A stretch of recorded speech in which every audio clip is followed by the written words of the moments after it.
dari berita di mana 15 hektar hutan lindung di Aceh Tengah terbakar. Sulitnya akses ke lokasi dan angin kencang menjadi kendala proses pemadaman.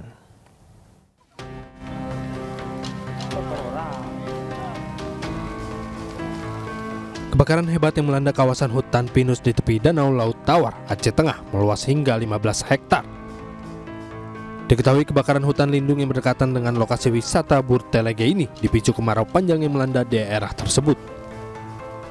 Upaya pemadam telah dilakukan sejak kemarin. Meski sempat padam, namun menjelang sore tapi api titik kembali terlihat dan dengan cepat membesar. Jam 3:30 sudah mulai lagi nih, mungkin sisa-sisa yang semalam. Jadi itu jadi lagi mungkin jadi kebakarannya, karena ini kan kemarau tinggi kayak gini kan rentan sekali. Petugas pemadam kebakaran bersama TNI, Polri, dan masyarakat berjibaku hingga malam hari menghalau meluasnya kebakaran ini, namun kencangnya angin dan kondisi topografi menyulitkan petugas untuk memadamkan kobaran api. Ini statusnya kawasan hutan lindung. Dalam hal ini diberikan konsesi juga untuk pengelolaan ekowisata dengan desa Bali. Meski upaya pencegahan telah dilakukan oleh sejumlah pihak, kebakaran hutan kerap terjadi di sejumlah lokasi di Kabupaten Aceh Tengah saat memasuki musim kemarau. Dari Kabupaten Aceh Tengah, Aceh, Yusradi Ainis melaporkan.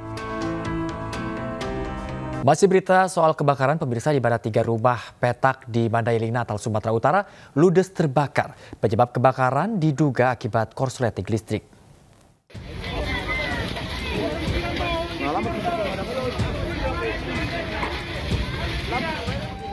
Kebakaran menghanguskan 3 rumah petak milik keluarga di Kelurahan Panyabungan 2, Mandailing, Natal, Sumatera Utara.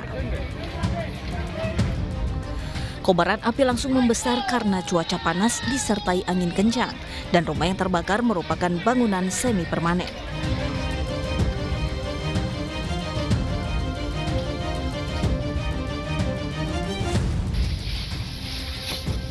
Petugas pemadam kebakaran yang datang langsung berupaya melakukan pendinginan untuk memastikan tidak ada lagi sisa kobaran api yang bisa menjalar ke bangunan lain. Menurut warga, saat kejadian rumah dalam keadaan kosong karena pemiliknya sedang beraktivitas di luar. Sementara penyebab kebakaran diduga akibat korsleting listrik dari salah satu rumah. Kebakaran katanya, pas saya keluar, itu sudah besar api di samping. Lalu kemudian saya segera mengeluarkan barang-barang berharga sama termasuk sepeda motor dan mobil juga. Ini alhamdulillah ini masih kena sempat sedikit ketika saya mengeluarkan mobil ini. Tidak ada korban jiwa dalam musibah kebakaran ini, namun kerugian ditaksir mencapai ratusan juta rupiah. Dari Mandailing, Natal, Sumatera Utara, Ahmad Hussein Lubis, iNews melaporkan. Kecelakaan lainnya terjadi antara truk ekspedisi dan 2 unit minibus di Palembang, Sumatera Selatan. Akibatnya, kemacetan yang panjang terjadi karena badan truk melintang di tengah jalan.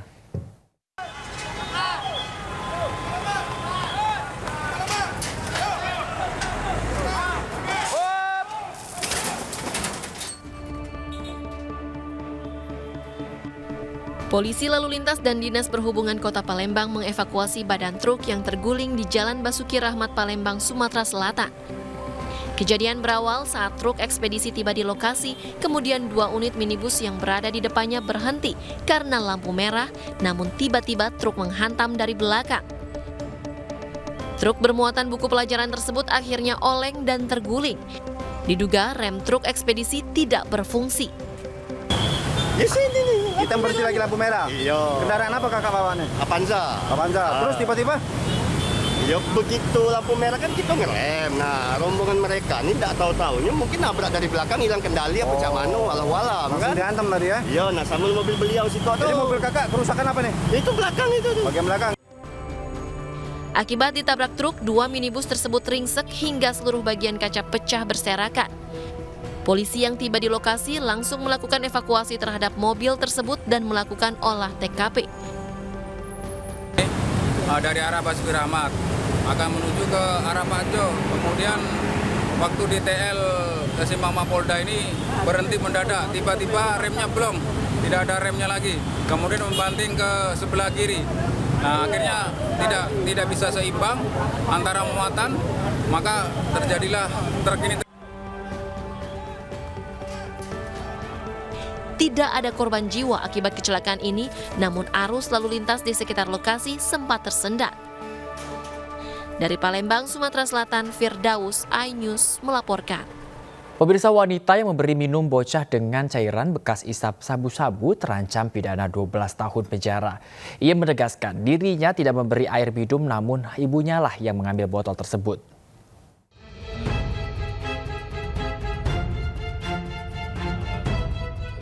Sutrisni alias Tri, warga Tanah Merah ini harus mempertanggungjawabkan kasus bocah laki-laki meminum air bekas untuk menghisap sabu-sabu. Tri yang kini sudah ditetapkan sebagai tersangka itu terancam pidana 12 tahun penjara. Peristiwa ini bermula saat korban bersama ibunya bertandang ke rumah tersangka. Cairan bekas isap sabu-sabu yang tersimpan dalam botol plastik itu terminum saat korban meminta minum. Berisi air mineral diberikan kepada anak tersebut atau balita tersebut yang kemudian diminum. Pasca kejadian tersebut ternyata ada efek atau berdampak kepada aktivitas anak balita tersebut, yang mana bersangkutan tidak bisa tidur selama 2 hari. Tri memastikan dirinya tidak pernah memberi botol berisi air yang digunakan untuk isap sabu-sabu. Botol itu diambil oleh ibu korban dan diberikan kepada anaknya saat memberinya minum. Gimana, sengaja atau enggak sengaja, Bu? Enggak sengaja, Pak. Enggak sengaja. Awalnya ibu tahu botol itu bekas sabu? Tahu ya? Ya. Terus kenapa dikasihkan ke anak itu? Mamanya sendiri yang ngambil. Mamanya yang ngambil? Ya. Bukan dikasihkan ya? Enggak. Apapun alasannya, Tri harus mempertanggungjawabkan perbuatannya. Terlebih, Sri juga diyakini turut mengkonsumsi narkoba tersebut. Dari Samarinda, Kalimantan Timur, Mas Karya Diansyah, iNews melaporkan. Iya pemirsa, selain itu seorang oknum ojek online yang hendak melakukan transaksi narkoba di pinggir jalan ketahuan dan digagalkan anggota kepolisian di Jalan PLN Palmerah, Jakarta Barat. Transaksi narkoba jenis tembakau gorila ini diwarnai kejar-mengejar antar polisi dengan ojek online.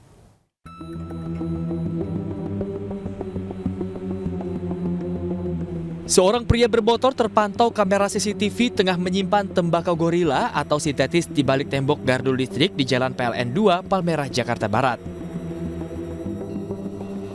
Tak lama berselang, datang seorang pria lainnya yang hendak mengambil narkotika tersebut. Petugas kepolisian yang sudah mengawasi pelaku usai mendapatkan laporan warga berusaha menggerebek. Namun pelaku berhasil melarikan diri dengan meninggalkan barang bukti.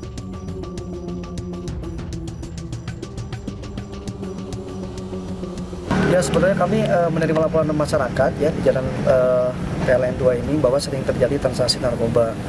Oleh karena itu, pada saat tadi ada warga menyampaikan ada lagi yang membuang barang, kami segera TKP dan kami segera menyiapkan opsi-opsi untuk menggerebek atau melakukan penangkapan.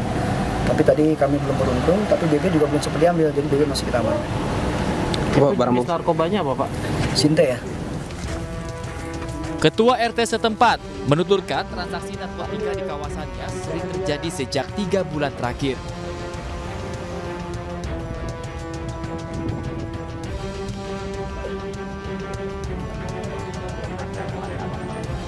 Berikutnya pemirsa, ada berita bahagia dari Kalimantan Tengah di mana 10 ekor orang utan dilepas liarkan ke Taman Nasional Bukit Baka, Bukit Raya, Kabupaten Katingan, Kalimantan Tengah. Sebelumnya, primata langka dilindungi ini telah menjalani proses rehabilitas di Pusat Reintroduksi Orang Utan Nyaru Menteng, Palangkaraya selama 7 hingga 20 tahun lamanya.